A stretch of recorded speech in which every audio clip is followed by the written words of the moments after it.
I sat in the conference room beneath a bright white light that hummed palms flat on the glass while Mr. Keene cleared his throat and read my father's will aloud. My mother folded her hands and watched me with that patient smile that always felt like a verdict. My brother Robert leaned back and grinned at his reflection in the window. He did not look at me. He did not need to. The victory was already printed. Mr. Keene read the list of assets, ships, and accounts, and a house that smelled like cedar, and then he said the sum that made the room tilt. $2 million to Robert Mercer. A pause. $200 to Elaine Mercer. My mother did not gasp. She nodded as if the ocean had followed her command. Robert laughed under his breath and said without turning, "Do not worry, sis. Maybe you can frame the check." I swallowed and kept my eyes on the paper. The letters blurred for a moment. I thought of the nights in the hospital when my father forgot the hour and asked for tea, when the monitor clicked like a metronome, and I counted the beats because counting gave me something to hold. My mother tilted her head. "You always said you did not care about money. Now you can prove it." I smiled the way teachers smile when a child swears the dog ate the homework. "Oh, I will." My voice sounded steady, almost bored, but I could feel heat bloom at the base of my throat. Mr. Keene stacked the pages together. He said that concluded the reading. He did not push the folder toward me or toward Robert. He set it in the center like a small altar between us. The ceiling light hummed on. Somewhere a copier started and then stopped. Robert finally turned. He tapped the table twice with 2 fingers as if he were signing for a delivery. "Dad knew who the real builder is. You will be fine, Elaine. Maybe write a poem about it." My mother smiled wider. "Souvenir from the estate," she said, and slid a small envelope across to me. It felt light, so light I could not feel anything inside. I opened it. Empty. She lifted a shoulder. "A keepsake. You like paper." I pressed the flap closed and set the envelope on my lap like it weighed a pound. "Every gift counts," I said. Mr. Keene stood to collect the folder, and that was when a thin sheet slipped free and skated to the floor by my shoe. I reached down, and the room seemed to hold its breath. The paper was not part of the packet. I recognized the header, my father's firm old type, and my own name spelled without error. Amendment. Dated 2 weeks before he died. My fingers tightened. I slid the sheet under the rest, kept my face empty, and looked up at the men on the wall in their frames, former partners in gray suits, smiling as if from a far shore. A picture flashed in my mind so clear it might have been playing on the blank television in the corner. The funeral. The church air thick with lilies and salt. Robert at the steps jangling new keys telling a cousin about the car he had just driven off the lot. A German badge that glowed like a trophy. He said Dad gave me a final push. He said it loud enough for my mother to hear. She nodded then, too. That nod was a habit, the slow stamp of approval she never used on me. Back in the conference room, I turned the empty envelope over. A faint crease ran along the edge like a scar. I thought of another envelope, the one my father pressed into my palm on a quiet Tuesday, before he forgot the names of the months. "Keep this safe," he had said. "Do not open it unless they rush the end."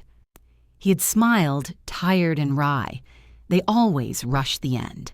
I had kept it in my desk under a copy of a book I had taught every spring. Proof is a modest thing. It waits. My mother rose. She kissed my cheek with dry lips and the scent of powder. "You did your duty, dear. That is worth more than any account. We will talk about a memorial scholarship in Robert's name." She liked to aim her kindness like a lighthouse beam always away from me. Robert shook hands with Mr. Keene and did a little half bow as if he were humoring a play. "See you at dinner," he told me. "Wear something cheerful. We are celebrating legacy." I slid the empty envelope into my purse and stood. I walked on. I grew up in Charleston where every porch had a story and every family believed its name was a brand. The Mercers belonged to that old Southern circle that cared more about presentation than truth. My mother still polished silver for dinners that no one attended anymore. She said money was not just for spending, it was for keeping score. Robert learned that early. I learned it too, but from the losing side. At those long Sunday lunches, the crystal glasses lined up like soldiers, and I was always the one refilling them. My father talked business with Robert while my mother reminded me to smile. When I tried to join the conversation, she would say kindly, "Robert will handle the money, Elaine will handle the feelings." Everyone laughed as if it were family charm. It never felt like charm. It felt like offense. Years later, I still heard her voice in my head whenever I tried to ask for help. The last time I had asked was at 22 when my car broke down outside Columbia and I needed $200 to fix it. Dad sent $50. Robert got a new set of tires that same week. He posted about it with a caption, "Family first." The joke never aged. After the will reading, I replayed every small moment I had ignored. The hierarchy had always been public theater. Charleston society thrived on appearances. If you looked prosperous, no one asked what you owed. My mother maintained that illusion like a conductor leading an orchestra of gossip and guilt. Robert was her soloist. I was the instrument she kept tuned but never used. My phone buzzed the morning after the funeral with a text from Robert. "Thanks for helping with the flowers. Mom says she will reimburse you later." A winking emoji. There was no reimbursement. At the funeral, he had handed me $20 folded twice to help with gas. He had done it in front of 3 of our cousins. They laughed softly, the polite kind that cut deeper than insults. I put the bill in my wallet and said nothing. At least gas had value. My mother had made her own announcement at the same event. She stood near the buffet line with a plate of fruit untouched and said loudly to an aunt she barely liked, "She is single. She is fine. Her bills are just candles and poetry." The words drifted across the room like perfume. People smiled the way people do when cruelty wears pearls. I remember the sound of ice settling in the punch bowl and the way I kept stirring my coffee though it had gone cold. Every humiliation had a receipt. I just had not realized I was already collecting them.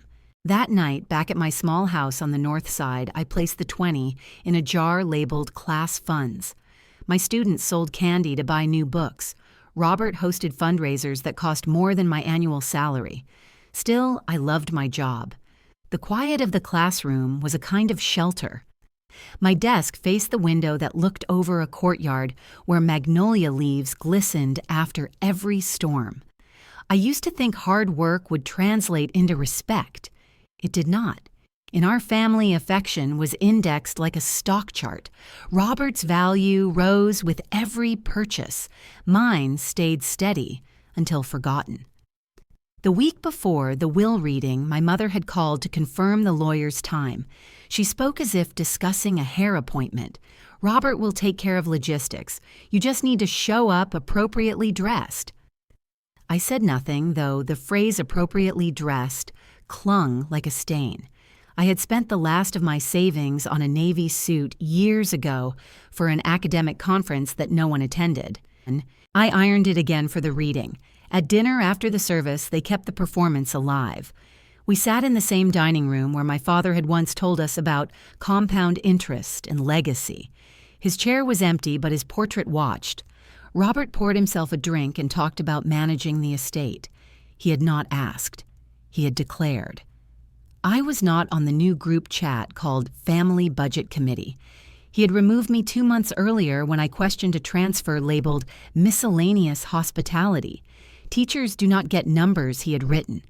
My mother had replied with a heart emoji. They talked about vacations in Naples and donations in Dad's honor. I asked who would handle the old house maintenance.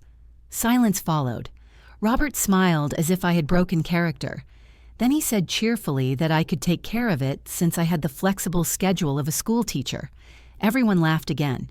I looked at the family silver gleaming under the chandelier and thought how well it reflected the people who never cleaned it. The laughter blurred into a single sound like static. I excused myself and stepped outside to breathe. The air smelled of salt and jasmine and distance. From the porch, I could see the marshes turning gold in the sunset. Charleston looked beautiful from far away. Inside, I heard my mother praising Robert's speech. I thought of how she used to correct my essays line by line with red ink. Even love had been graded. They measured my worth in dollars and decimals and gestures too small to argue.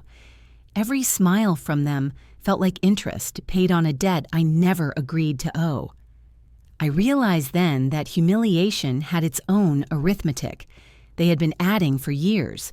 I decided it was time to balance the math. I opened my laptop late on a Saturday when the neighborhood had gone quiet except for the faint buzz of cicadas outside the window. The numbers on the bank screen felt colder than the light reflecting off them. My checking account showed $9.76. I stared at it until the digits blurred. Then I laughed, because laughter was cheaper than panic. I poured the last glass of a $5 wine I kept in the fridge, a bottle labeled Teacher's Reward, written in my own marker, and drank to irony.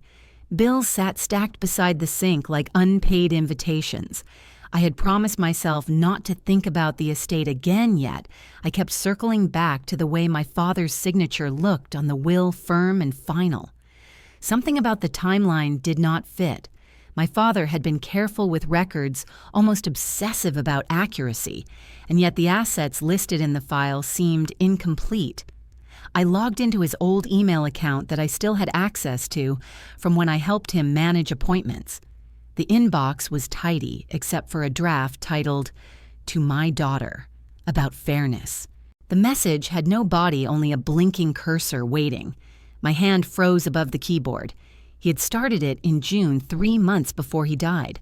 I imagined him at his desk by the window overlooking the marsh, the same spot where he used to correct my essays with a red pen. Maybe he had tried to explain the missing pieces. I checked the attachments. None. I moved to the folders and saw one labeled RM Holdings. The initials made my stomach tighten. I opened it and found a bank transfer confirmation for $125,000 issued to an account under Robert Mercer. The note read, "Family Consolidation." My father had signed it.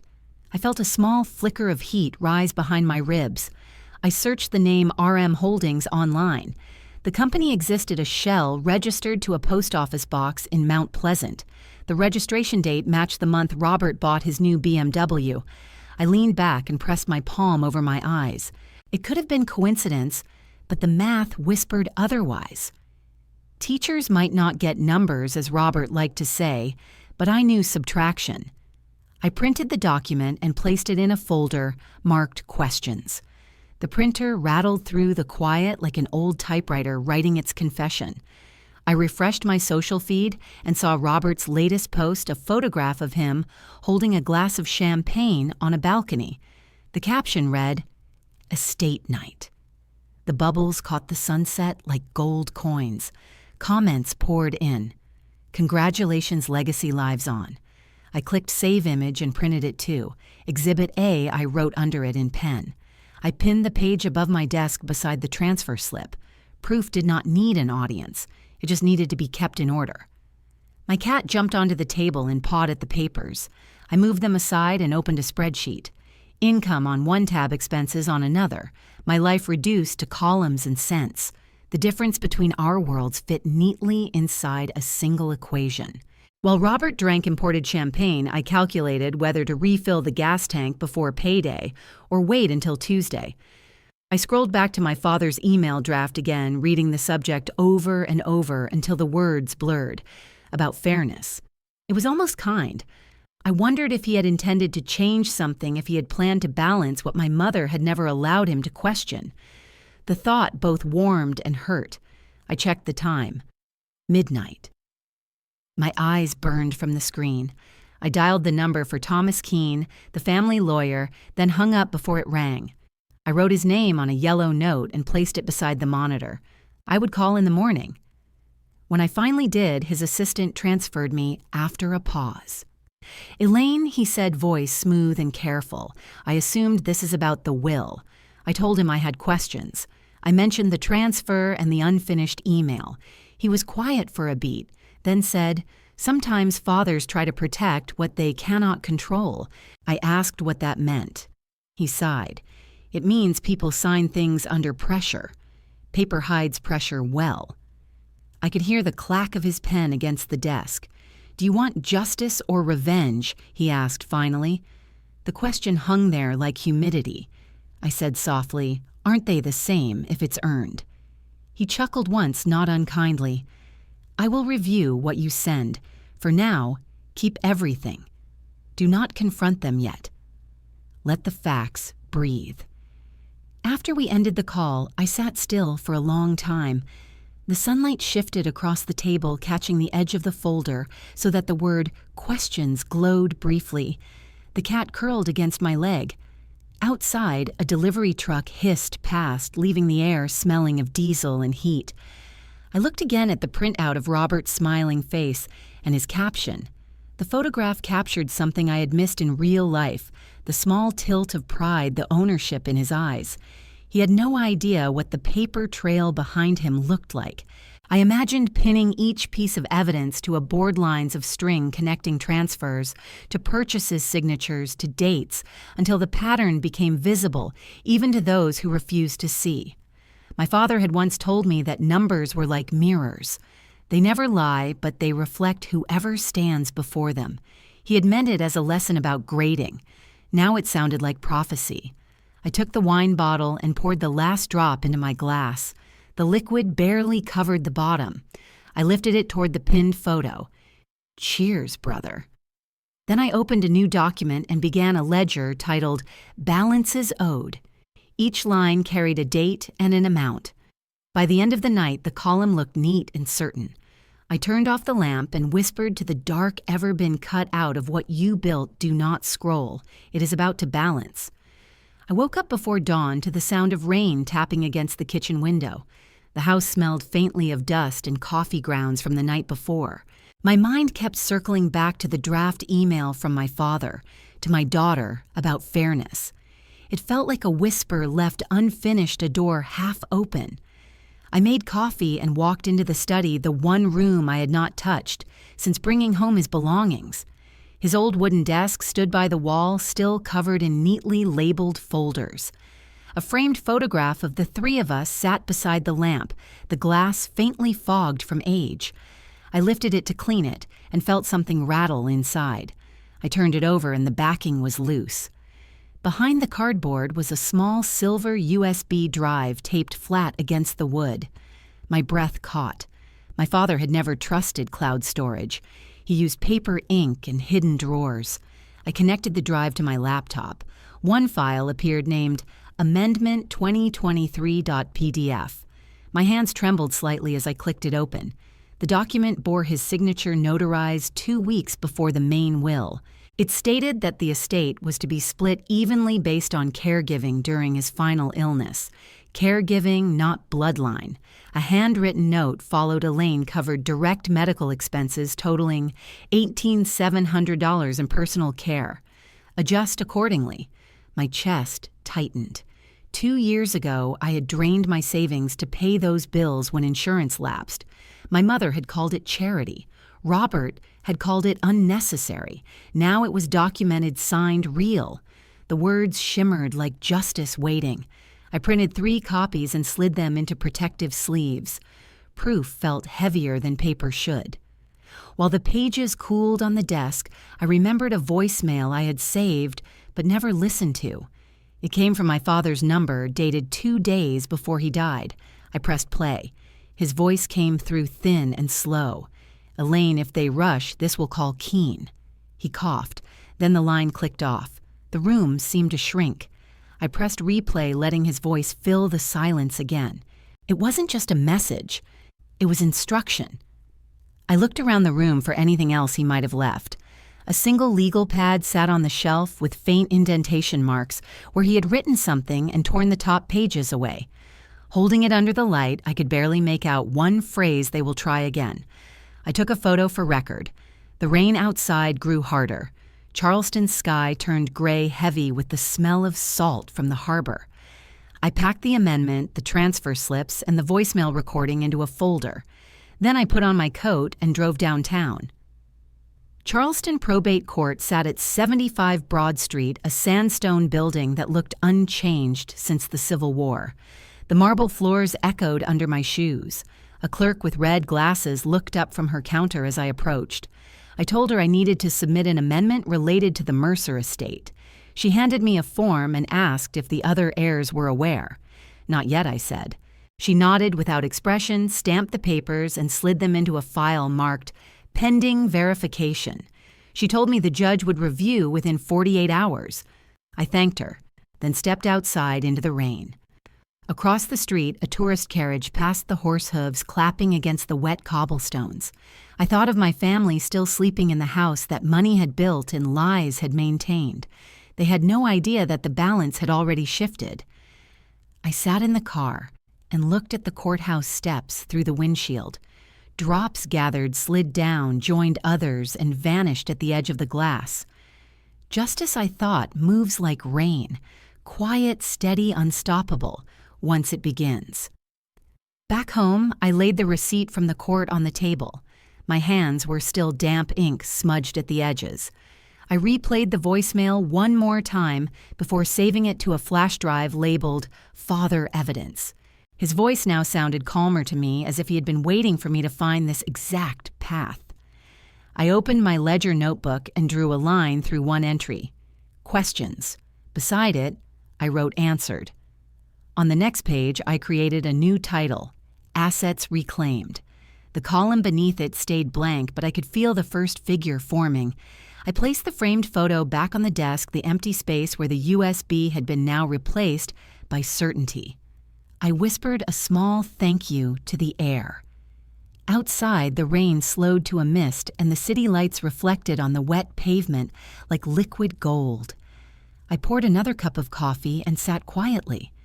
For the first time since the funeral, I felt aligned with something larger than anger. Proof doesn't scream. It waits. The courthouse copy of the amendment sat in my drawer like a live wire. Each morning before school, I checked the tracking number online, watching the status remain under review. Waiting became a quiet discipline. I filled the time with paperwork. My father had once said organization was its own kind of armor. I spread every receipt across my kitchen table, from the hospital pharmacy to the rehab center invoices. The total came to $18,716, all withdrawn from my savings over 2 years. Each one carried the same line item description: care supplies or medical copay. I photographed them, printed duplicates, and filed them in labeled envelopes. Each envelope was a bullet. Each bullet had a name. Robert liked to say, teachers could not count. He would learn otherwise soon. One afternoon, while I sorted the receipts, my phone buzzed. A notification showed Robert's new post, family over everything.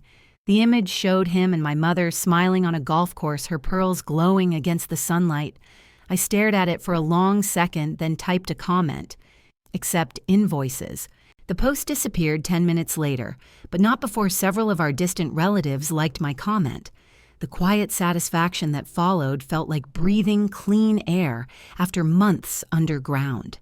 That night, I opened a new spreadsheet titled Care Ledger. Column A listed every bill. Column B noted dates of payment. Column C detailed purpose. The total at the bottom glowed like truth distilled into numbers. Maria Torres, my colleague from the English department, stopped by after school when she heard I was working on the estate case.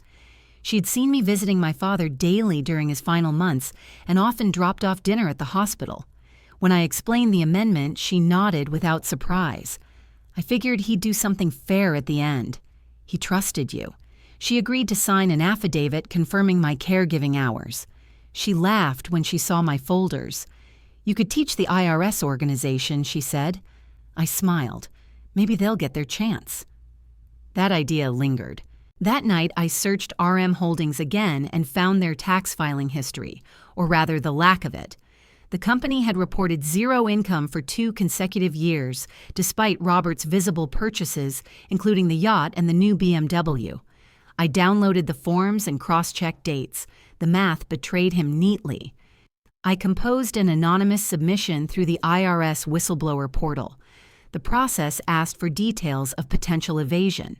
I wrote succinctly that RM Holdings registered to Robert Mercer had received undocumented transfers from an estate and omitted taxable assets.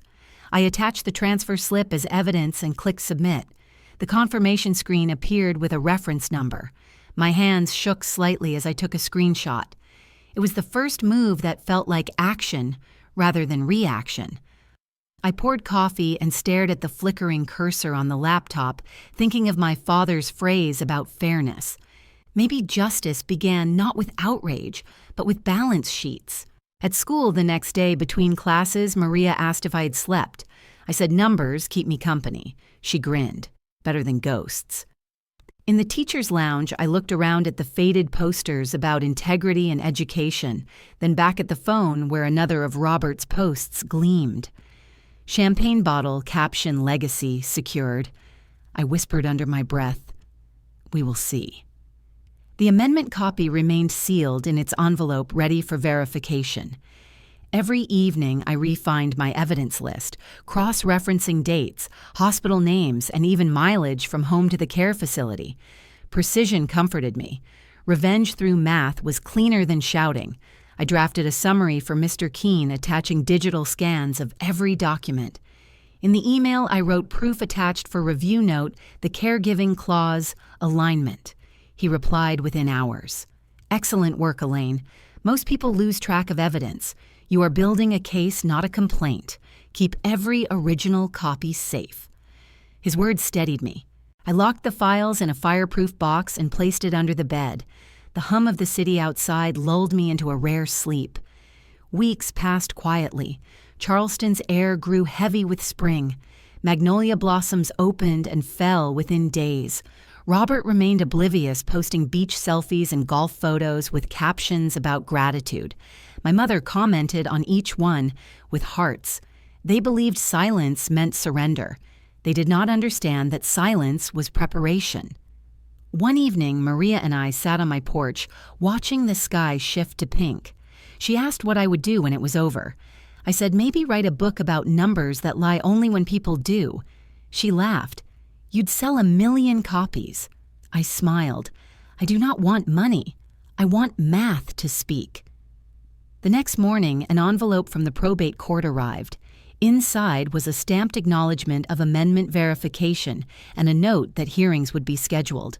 I placed it atop my ledger, the paper weight of months of patience turning into motion. I whispered the words that had carried me through every humiliation and every receipt I had kept. Justice starts with math. The invitation came in a gold envelope smelling faintly of perfume and nostalgia. My mother's handwriting flowed across the front like it had always belonged to another century. Dinner, January 10th. Celebrating legacy. I almost laughed when I read it. Legacy had become their favorite word since the will reading, as if repeating it could rewrite what was already shifting beneath them. I considered ignoring the invitation, but curiosity felt stronger than restraint. When the evening came, Charleston air hung cold and bright, the kind that made glass reflect every light twice. I parked a few blocks away and walked heels clicking on the old brick. My mother's house glowed from within candles in the windows, a performance of warmth. Inside the dining room smelled of roast and expensive wine. Robert stood near the fireplace in a navy suit, the kind that tried too hard to look effortless. His new watch flashed whenever he lifted his glass.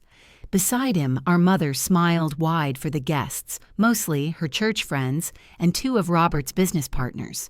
She waved me over. "Elaine, you made it." "I did," I said, and removed my coat. Robert's voice carried easily. He was in the middle of explaining how his latest purchase, a $300,000 yacht, was an investment in memories. The table laughed. I poured myself water. Mother touched my arm. "Isn't it wonderful?" she said. "He's finally a real man." The phrase landed like a pebble in the gut. I managed a smile. I always thought that came from character, not currency. She patted my hand as if to soothe a child. "You wouldn't understand, dear. Not everyone measures life through invoices. The line was rehearsed. I let it pass. Dinner began course after course, served by the same catering company she had once refused to hire for my father's retirement party because it was too indulgent. Conversation turned toward money as it always did. Robert boasted about business expansions and how responsibility had matured him. I cut into my salmon and listened to the layers of self-admiration echo through the candlelight. Then came the third humiliation, perfectly timed. Mother raised her glass and said, "Elaine, maybe one day you'll meet a man rich enough to pity you." The table chuckled polite laughter mixed with discomfort. I set my fork down and folded the napkin carefully beside my plate. "Maybe one day," I said, "you'll meet a daughter patient enough to forgive you." The silence that followed stretched like elastic, ready to snap. Robert coughed and refilled his wine. Mother blinked, mouth parting, then closed again. I reached into my bag and placed a white envelope in the center of the table. It was unsealed, the amendment copy folded neatly inside. "Here," I said softly, "a small addition to tonight's legacy." Robert leaned forward, curiosity sharpened by arrogance. He unfolded the paper and scanned the first line. His eyebrows lifted. "Oh, come on, Photoshop now," he said. The laughter returned, lighter mocking. I smiled. "Audit's coming," I replied. The laughter dimmed, unsure whether to continue. I stood taking my glass of water with me. "No toast," Mother asked, voice thin. I raised the glass anyway. To truth may it outlast the noise. I drank. Around me, chairs shifted eyes, avoiding mine. I could feel the tremor ripple beneath the surface of the evening, a discomfort no one could name yet. They thought I was bluffing. They didn't know I had already filed everything with the court. I left before dessert. Outside, the air smelled of the river and night-blooming jasmine. My breath came steady, not fast. Behind me, the house glowed full of people toasting lies. I walked to my car, slipped into the driver's seat, and looked at my reflection in the rearview mirror. Calm, centered, inevitable. I whispered to myself, they toasted to lies. I drank to evidence. The summons arrived folded in a plain white envelope with the seal of Charleston County Court printed in blue across the top. It looked almost polite sitting among the bills on my kitchen table. I opened it slowly, reading the lines twice to let them settle in. The hearing was confirmed. The Mercer estate would be reviewed in light of the newly submitted amendment and supporting evidence. I exhaled through my teeth, a sound halfway between relief and warning. A week later, I drove to my mother's house to deliver her copy. The door opened before I could knock. She must have seen me through the window. Her face was pale with fury. Without a word, she held out her hand. I placed the envelope in it. She tore it open, scanned the first page, then threw it to the floor. "You sued blood," she shouted, voice breaking. I looked at her calm as a courtroom. "You drained it first." For a moment, the world stilled between us, the air thick with the smell of lilac perfume and something sour underneath. She turned away, muttering about betrayal and punishment phrases that once would have hit deep, but now sounded rehearsed. I left her standing by the window, clutching her pearls like armor. That night, I sat at my desk and opened my laptop. The lamp threw a golden circle over the files, each folder labeled neatly. I composed an email to the South Carolina Nurses Association, specifically to their compliance department. My father's medical care had been documented under their registry since his condition required licensed in-home nurses. I requested an official statement confirming that I had paid all associated invoices personally, along with a note that misuse of patient funds was under review. I worded it carefully, attaching the receipts and the timeline. Within days, the confirmation letter arrived. The wording was delicate, but unmistakable. The Mercer family is under preliminary review for potential misappropriation of elder care funds. I printed it twice, one copy for the court file and another for my own records. It was not just revenge, it was correction. The following week, Charleston's small-town rhythm began to shift. Gossip traveled faster than the tide. At the grocery store, I caught fragments. "Did you hear about Robert's accounts?" Someone whispered near the produce aisle. "His card didn't work at the gas station." Another voice laughed. "Maybe Karma does bookkeeping now." I pretended not to listen. In truth, I already knew. The bank had frozen RM Holdings operating accounts pending tax verification. It was standard procedure when federal inquiries aligned with local civil disputes. I had simply provided the alignment. Robert called me twice that week. I let both go to voicemail. The second message came late at night, slurred at the edges. "You think you're clever, Elaine, but this will hurt you too." I saved the recording, labeled it evidence tone. A small part of me pitied him, but the larger part remembered the laughter at dinner and the $20 bill at the funeral. The next morning, I drove to work early, the city's still quiet streetlights blinking off one by one. At the teacher's lounge, Maria handed me coffee and a grin. "Did you see his latest post?" I shook my head. She held up her phone. It was a photo of Robert standing at an ATM face tense captioned with a single-line account, "Under review." The irony was too rich to ignore. I laughed for the first time in weeks, a real laugh that startled even me. At lunch, I deleted the screenshot. The satisfaction had already done its job. That evening, I updated my ledger again. Under the column marked progress, I wrote 3 new entries: court summons delivered, nurse union acknowledgement received, accounts frozen. Beside the last one, I added a small note in red ink. Karma doesn't knock. It freezes accounts. March sunlight poured through the tall courthouse windows, thin and pale as parchment. The Charleston County courtroom was smaller than I had imagined, but its silence carried the weight of a cathedral. I sat beside Mr. Keene, hands folded, eyes steady on the mahogany table, where the files lay stacked like quiet verdicts. Across the aisle, Robert and my mother whispered furiously to each other. Robert's lawyer looked exhausted already. When the bailiff called the session to order, the murmurs fell away. Mr. Keene stood first.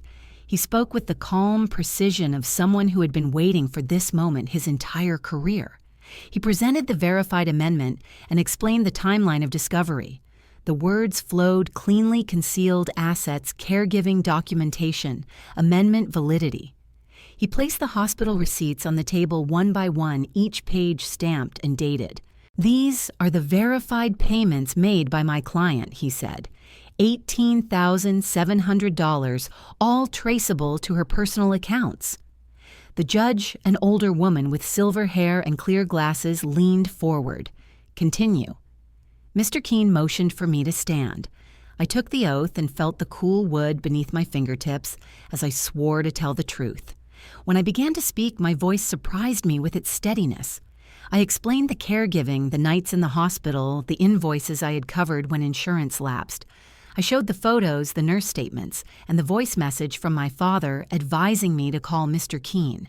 The judge listened without expression, only nodding occasionally. When I finished, Mr. Keene presented the final exhibit, the amendment authenticated and notarized before the previous will's execution. The courtroom was silent except for the turning of paper. The judge adjusted her glasses, scanning the signature. "This amendment," she said, "finally stands as valid. Assets are to be redivided according to the caregiving clause." The words fell like a gavel before the sound. Robert jumped to his feet, face flushed. "You tricked him," he shouted. "You manipulated a dying man." I turned to him, meeting his fury with calm. "No, you ignored him." The air tightened. My mother began to cry softly, dabbing her eyes with a handkerchief. "Your Honor," she said between sobs, "we only wanted fairness." She tried to paint herself as the victim, her tone the same syrup she used on charity boards. The judge looked up from her notes. "Mrs. Mercer, per evidence, your personal withdrawals from the estate exceeded caregiving costs by $22,000. The room stirred. A faint ripple of restrained laughter passed through the audience benches. Even Robert's lawyer shifted uncomfortably. My mother's tears froze mid-act. The judge continued, her voice firm but measured. "This court upholds the amendment. Redistribution will be handled by probate within 30 days. The balance of justice has been recalculated. She struck the gavel once sharp as thunder. It was over. For a moment, I couldn't move. Mr. Keene leaned close and whispered congratulations. "Miss Mercer, you just changed the math." Robert sat down heavily, his face blank. My mother stared ahead, unblinking like someone realizing too late that her performance had an audience she couldn't charm. I gathered my papers slowly, the edges crisp beneath my fingertips. When I walked past them, neither looked up. Outside the courtroom, the spring air felt new, almost weightless. People stepped aside as we exited, whispering in tones half curious, half admiring. On the courthouse steps, I paused. The sound of gulls echoed faintly over the harbor, and the city smelled of salt and sunlight. Mr. Keene shook my hand, told me he would handle the filings. I thanked him and walked toward my car, the folder pressed to my chest. The world seemed quieter now, but not empty, more like the silence that follows a final chord. For once, silence belonged to them. The verdict rippled through Charleston, faster than the tides. By April, the Mercer estate had been restructured, the numbers recalculated, and the balance restored on paper. In reality, it left wreckage in its wake. Robert lost the house first. The mortgage company moved quickly once the judgment exposed the false equity he had built through the estate funds. The sign appeared on the lawn one morning, bright orange against the manicured grass. For sale, bank owned. My mother's car went next. The silver sedan she loved for its vanity plates was repossessed outside her hair salon, the tow truck driver apologizing while she shouted about family conspiracies. I read about it later in the local paper's police blotter column. The quiet satisfaction that bloomed in me was sharp but clean. Justice sometimes smelled like engine oil and paperwork. Robert tried to maintain appearances. He posted a filtered photo of himself at the marina wearing sunglasses, claiming he was taking a break to realign priorities. What he didn't mention was that the yacht behind him no longer belonged to him. The lender had repossessed it after unpaid taxes surfaced from RM Holdings. I knew because I had tracked the sale notice and waited for the auction. When the paperwork cleared, I made the purchase under a newly registered company name, EM Holdings. The initials made me laugh quietly when I signed the final document. It took less than a fraction of what he had spent on the boat to make it mine. The next week, I drove to the marina under a wide blue sky. The smell of salt and diesel mixed with memory. The yacht gleamed in the sunlight, stripped of its old nameplate. I had asked the worker to replace it with one of my choosing. Proof floats. Watching the letters go up in dark navy paint felt better than any courtroom speech could have. Maria joined me that afternoon, bringing a bottle of cheap champagne and 2 plastic cups. She looked at the name on the hull and burst out laughing. "You actually did it," she said. I nodded. "Best $50 I ever spent." We climbed aboard the deck, warm beneath our feet, the water calm enough to mirror the sky. I let the hum of the marina fill the spaces where words used to live. Maria raised her cup. To surviving arithmetic. I raised mine. To collecting interest. We drank, and the bubbles stung pleasantly. For a few hours, we drifted along the harbor, the city skyline soft in the distance. The gulls followed lazily, and the wind tangled our hair. It was peaceful in a way I had not known in years, a peace earned rather than inherited. Later, as the sun dipped low and painted the water with streaks of orange and gold, my phone began to vibrate on the table beside me. The screen lit up with my mother's name. I watched it ring once, twice, then fade to silence. When it started again, I reached out and pressed the side button, muting it completely. The only sound left was the gentle slap of waves against the hull. I leaned back in the chair, the breeze cool on my face, and let the stillness settle. Peace sounds like waves over debt. July came heavy with heat and salt air. My cottage on Isle of Palms was small, the kind of place where silence came easy and the ocean decided the clock. I had been grading summer essays when the knock came. It was hesitant, uneven, like someone testing the right to exist on my porch. When I opened the door, Robert stood there. He looked nothing like the man from the wedding photos or the courtroom. His tan had faded into a gray that matched the creases around his eyes, and his expensive clothes hung loose, wrinkled. For a moment, he just stared at me, shifting from one foot to another. "Elaine," he started, voice hoarse. "Can we talk?" I leaned against the door frame. "We are talking." He exhaled and rubbed the back of his neck. "I lost the job." The company folded after the audit. I am trying to start something new, but I just need a small loan to get back on my feet. Maybe $5,000. His eyes flicked to the floor, as if the number might sound smaller that way. I studied him quietly. The man who once measured my worth in coins now asking for my change. "How much did that yacht cost again, Robert?" I asked softly. He flinched. "This is not about the past." I smiled without warmth. It never is when you are the one asking. I stepped inside, leaving the door open just enough for the breeze to drift through. My checkbook lay on the kitchen counter next to a bowl of shells. I wrote a number, carefully signed my name, tore the page, and returned to the doorway. "Here," I said, holding it out. He glanced at it, then at me, confusion mixing with hope. His face changed when he saw the amount. $200. His lips parted. "Elaine, this is not funny." I met his eyes. "Exact refund." The silence that followed was heavier than shouting. His throat moved like he was swallowing glass. "You are really doing this?" After everything, after family, I kept my voice steady. Family ended when you decided fairness was optional. He opened his mouth, then closed it again. The paper trembled in his hand.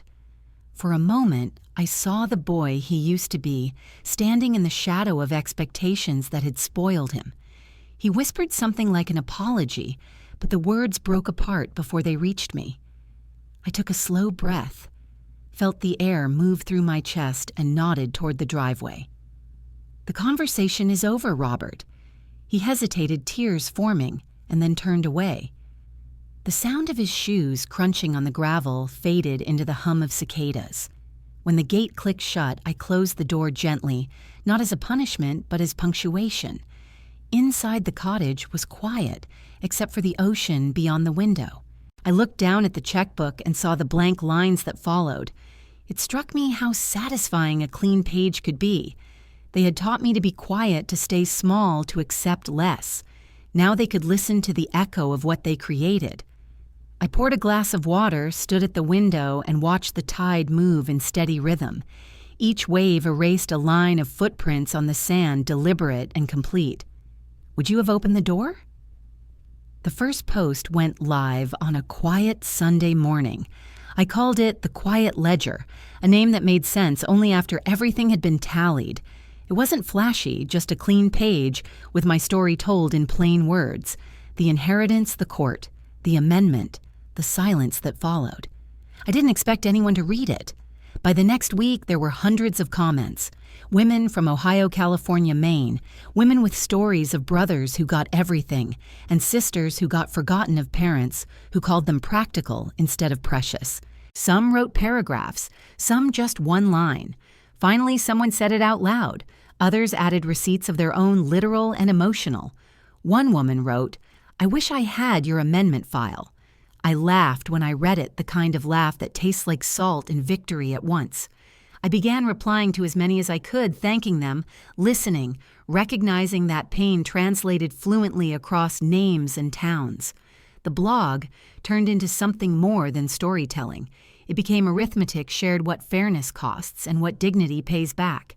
A few months later, I launched a small scholarship fund called Richard's Daughters, named for my father not as a memorial but as a correction. It offered support for young women in caregiving families, those balancing school and duty the way I once did. The first year's funding came directly from the court settlement and donations from strangers who wrote, "You reminded me to document everything."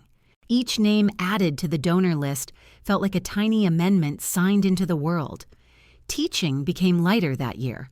My students didn't know the full story, but they sensed something in the way I spoke about truth and structure. Grammar is fairness, I told them once.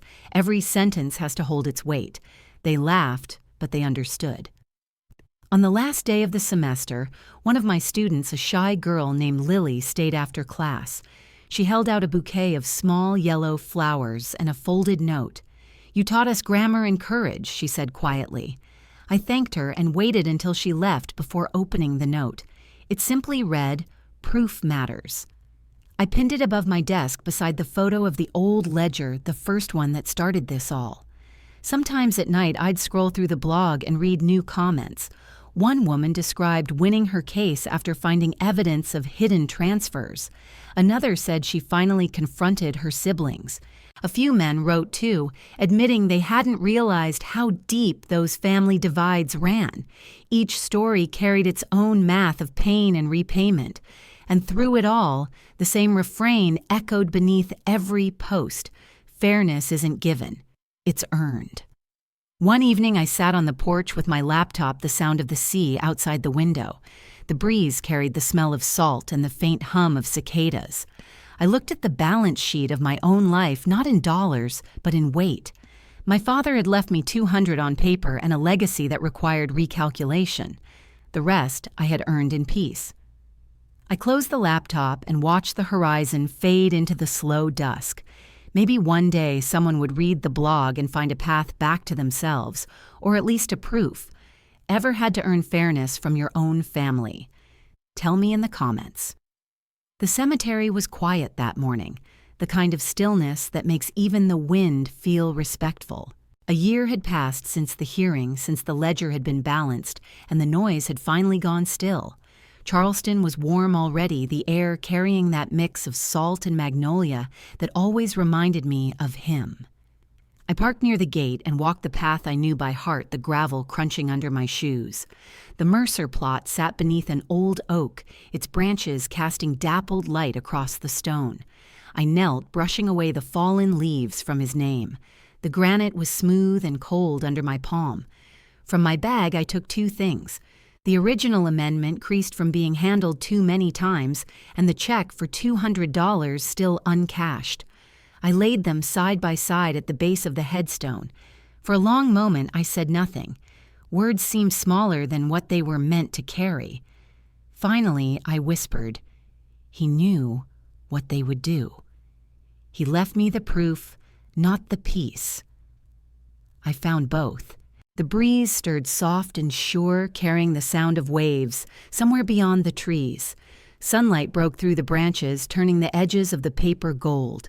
I sat there until the air began to shimmer with heat, letting the silence settle into something like forgiveness. When I finally stood, I didn't look back. Some goodbyes belong to the living, not the dead. Back home, I opened my laptop. The quiet ledger page glowed faintly in the morning light. A new comment notification blinked at the top. I clicked it. "Your story made me reopen my mother's will. Turns out I wasn't wrong." I stared at the words for a long time, then smiled. Proof multiplies when shared. Outside, the ocean shimmered like glass. The sound of the waves rolled steady and low, like the world exhaling. I thought about my father, about what he might say if he could see the line of women and men who had found courage through the arithmetic of truth. Maybe he would understand that legacy isn't about who inherits the wealth, but who repairs the math. The papers on his grave would fade and crumble eventually, but the proof had already taken on a different form. It lived in classrooms and courtrooms and quiet homes where people finally asked the right questions. It lived in balance. I closed the laptop and let the stillness fill the room. Sometimes karma is spelled with paperwork. I whispered it like a prayer, or maybe a punchline, and felt something in my chest unclench. The sun moved higher, spilling through the blinds in pale gold stripes. I poured myself a cup of coffee and carried it to the porch. The tide was out, the sand wide and empty. For the first time in years, I felt no weight in my hands, only the lightness of paper left behind. If you have ever been erased by family and rewrote your own ending, share it below.